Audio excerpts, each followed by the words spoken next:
Assalamualaikum warahmatullahi wabarakatuh. Selamat datang dan selamat bergabung kembali di podcast STIS Surakarta bersama saya Korifah Arum di mata kuliah Komunikasi Bisnis. Nah, minggu ini kita sudah masuk di pertemuan kelima. Di pertemuan kelima ini kita akan membahas mengenai komunikasi melalui surat. Jadi ini ada dua bagian, nanti saya bagi menjadi dua bagian. Yang di bagian pertama akan kita bahas minggu ini dan bagian kedua akan kita bahas di minggu selanjutnya. Nah, capaian pembelajaran yang diharapkan di minggu ini adalah mahasiswa mampu memahami mengenai penulisan permintaan pesan-pesan rutin dan positif dan juga penulisan bad news. Untuk penulisan permintaan, yang pertama kita akan membahas terlebih dahulu mengenai penulisan permintaan pesan-pesan rutin dan positif. Pengertian pesan-pesan rutin dan positif. Jadi, pesan-pesan rutin itu adalah pesan yang berkaitan dengan kegiatan bisnis sehari-hari yang dilakukan secara berulang-ulang dan perlu dilakukan atau dijawab secepatnya. Misalnya, kayak melakukan pemesanan, memberikan informasi, memberikan pengarahan, memotivasi karyawan, misalnya. Kemudian ada pesan-pesan positif. Pesan-pesan positif ini adalah pesan-pesan yang memberikan pesan yang menyenangkan, memberikan kesan yang menyenangkan kepada pihak lain gitu. Nah, kemudian ada strategi permintaan rutin dan pesan-pesan positif. Jadi dalam menulis permintaan rutin dan pesan-pesan positif, kita bisa menggunakan pendekatan langsung atau direct approach. Maksudnya apa sih? Jadi pendekatan langsung ini dilakukan dengan menulis pesan-pesan bisnis yang dimulai dengan pernyataan ide-ide pokok yang jelas, kemudian diikuti dengan penjelasan yang lebih detail atau lebih rinci dan diakhiri dengan penutup yang bersahabat gitu, yang baik. Kemudian pesan-pesan positif ini ada dibagi menjadi dua, itu ada pesan good news dan juga goodwill. Tapi kita akan bahas dulu terlebih dahulu mengenai pesan-pesan good news. Jadi pesan yang pertama ada good news tentang pekerjaan. Good news tentang pekerjaan ini misalnya surat penerimaan kerja, surat pemberitahuan kenaikan pangkat, surat insentif, pemberian insentif, surat kenaikan gaji, dan lain sebagainya. Itu good news tentang pekerjaan.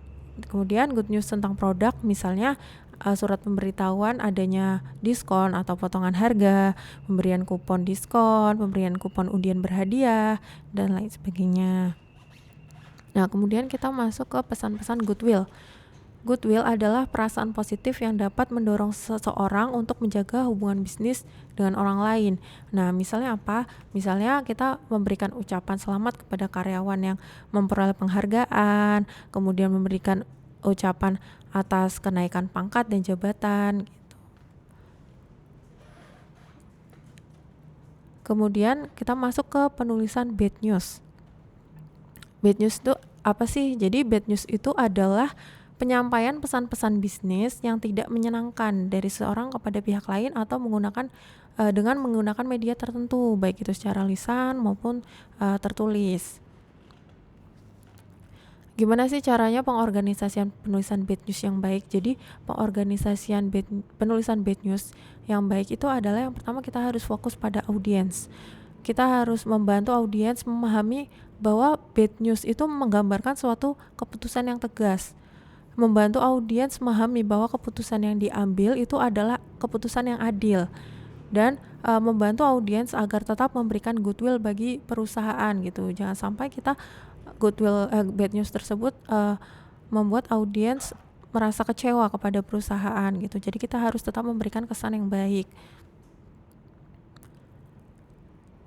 Kemudian memilih pendekatan organisasional. Jadi ada dua yang bisa digunakan. Yang pertama perencanaan tidak langsung dan perencanaan langsung atau pendekatan langsung. Ini ada, kalau tidak langsung ini kita bisa dengan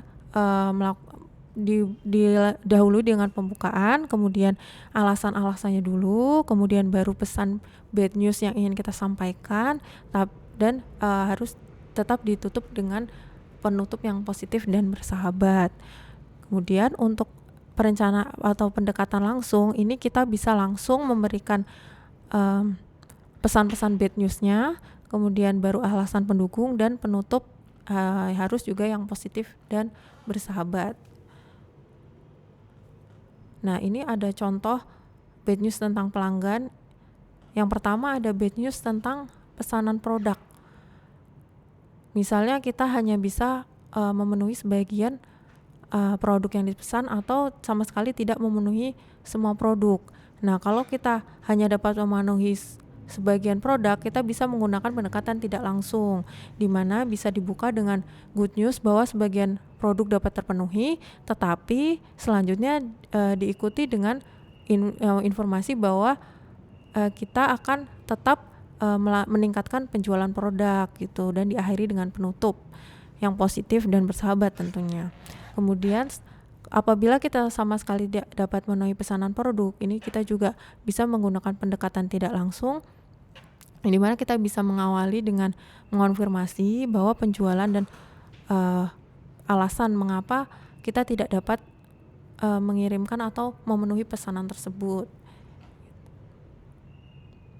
Kemudian yang kedua, penolakan surat pengaduan dan keluhan. Ini juga bisa menggunakan pendekatan tidak langsung dengan diawali dengan sesuatu yang bersifat netral. Jadi kita juga nggak boleh langsung menolak. Kita harus memahami dulu kebutuhan audiens, kemudian dijelaskan mengapa keputusan itu dibuat dan diikuti dengan pernyataan secara penolakan secara eksplisit gitu, dan diakhiri dengan penutup. Kemudian ada penggantian produk. Misalnya pelanggan meminta atau memesan produk yang baru saja habis atau produk yang sudah tidak kita produksi kembali. Jika kita yakin pelanggan akan menyetujui produk pengganti, kita bisa langsung mengirimkan produk pengganti. Tapi apabila ragu-ragu, kita bisa mengirimkan surat dulu kepada pelanggan dengan menggunakan pendekatan tidak langsung. Nah, tadi bad news tentang pelanggan, ini ada contoh bad news tentang pekerjaan. Misalnya ada penolakan lamar kerja. Untuk menulis surat penolakan penerimaan lamaran kerja, kita bisa menggunakan pendekatan langsung. Nah, tapi jika bagi pelamar yang belum berhasil, kita bisa menggunakan pendekatan tidak langsung. Kemudian ada juga surat penolakan kredit. Ini kita dapat menggunakan pendekatan tidak langsung. Jadi kita diawali dulu dengan pernyataan yang bersifat netral, kemudian baru menjelaskan alasan kenapa kredit tersebut ditolak, dan diberikan fakta-fakta pendukung juga, misalnya KTP-nya yang tidak lengkap atau persyaratan lain yang tidak lengkap. Kemudian diakhiri dengan kata-kata penutup yang hangat dan bersahabat juga perlu. Nah, itu tadi materi kita di pertemuan kelima ini. Apabila ada yang belum jelas bisa ditanyakan. Nah, saya akhiri.